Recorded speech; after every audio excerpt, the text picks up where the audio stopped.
Hello, everyone. Jim Biringer here, NHLRumors.com. Please subscribe to the channel. Hit that notify button, like the video. We're back talking about the Montreal Canadiens.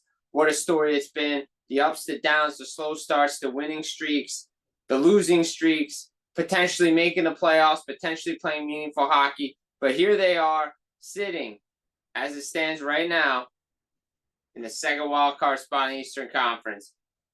They had a huge victory over the Ottawa Senators Tuesday night. They have another big game against the New York Islanders. Every game matters. This was the goal for the Montreal Canadiens entering the season. Whether they said it publicly, they didn't say it publicly.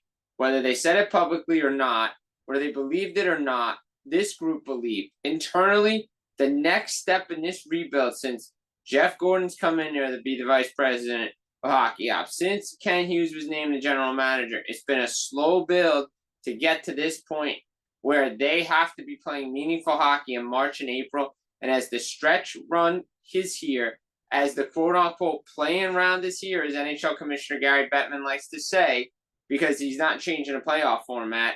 We've already documented that. That's not happening. We're not expanding the playoffs because of the devalue of the regular season. The Montreal Canadiens find themselves in a playoffs mix in the Eastern Conference, along with the Ottawa Senators, New York Rangers, Columbus Blue Jackets, the Islanders, the Detroit Red Wings. Now, are all these teams going to get in? No, obviously they can't. Doesn't make sense. However, if you look at the two most hungriest teams right now, it is the Ottawa Senators and it's the Montreal Canadiens. Since Four Nations' hottest team, 8-1-2, the Bell Center was rocking Tuesday night, Saturday. Big game time in Montreal. When the Canadiens are in this type of situation, the atmosphere in the Bell Center is electric. At the deadline, they had guys that they could have moved. They could have moved Jake Evans. They could have moved Joel Armia, Christian Dvorak, David Savard. They didn't. They give Jake Evans a 4-year extension. Nick Suzuki, the captain, goes to Ken Hughes and said, this group is playing well, close-knit group. We want a shot at it. They've been the hottest team. Nick Suzuki is on fire. Cole Caulfield is on fire. He's going to get 40. It's a running joke on X. Go check it out. But it's true. He's going to do it. But Suzuki has really stepped up as a captain of the Canadiens. Why?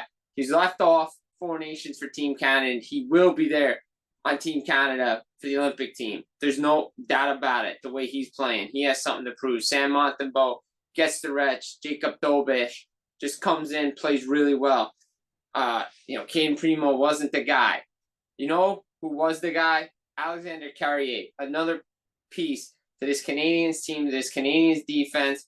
Sets up everybody perfectly on the defensive side of the puck. Yaroslav Slavkovsky stepping up. Huge for this team. Patrick Laine is who he is. He's a goal scorer, especially on a power play. Josh Anderson stepped up. Dvorak had 4 points the other night against Ottawa. This team is coming together. Lane Hudson. Unbelievable what he's doing as a rookie. The Calder Trophy race is heating up. Obviously, you could pick whoever you want, right? You could pick Mitchkov. You could pick Hudson. You could pick Wolf. But I think a lot of people would say coming out of Montreal that Lane Hudson is the clear-cut favorite to win the Calder Trophy as the NHL Rookie of the Year. Now, say to yourself, okay, well, what's he doing as a defenseman? He's exceeding expectations, right? This kid is unreal with the puck. His movements, the goal the other night against the Ottawa Senators was just things that you don't see a rookie defenseman in the National Hockey League do. I mean, this kid is unbelievable. He has given the Canadiens a different look to their defense that they haven't had in a while. 53 points, 48 assists, is leading rookie scoring, right? Remember, Mo Seider got 50 points when he won it with Detroit. So it's going to be a tight battle, but Hudson, the young kids, the young youth movement in Montreal has really stepped up, and it's not like they're out of it. Like if they were out of it in December, same old Canadiens. Remember, you didn't want to be put in that Buffalo Sabres group. You're doing this rebuild thing, but how long can you be stuck in a rebuild, right? Canadiens are coming out of it. They continue to add pieces. Remember, they saw what they did with Doc at the one draft. Alex Newhook, Laine. They're going to be active again in the summer. They want to get a second-line center. Maybe Kirby Dach's time is over in Montreal. It just didn't work out, the injuries. Now they need to go get somebody that can fit what they're doing. Patrick Laine has been great. Alexander Carrier has been great. They have players coming. Logan Mayu, David Reinbacher, Ivan Demidov's coming next year. This team is ready to take the next step and be a contender for the playoffs in that Atlantic Division. The goal this year was to play meaningful hockey. They have done that. It's a successful season whether or not they make the playoffs because they need to be playing meaningful hockey in March and April. They're doing it. They're gaining that experience. You gain more experience when you make the playoffs. That's the cherry on top. If they can get there, it's even better for the Montreal Canadiens.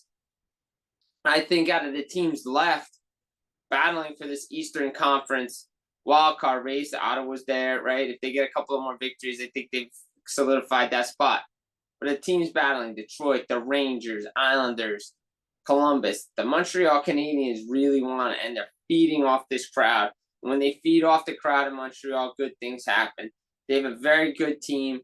They have a young team, talented team. Like I said, Slavkovsky, Cole Caulfield, Nick Suzuki, and even the veterans are stepping up, like the Andersons, like the Gallaghers, guys like that.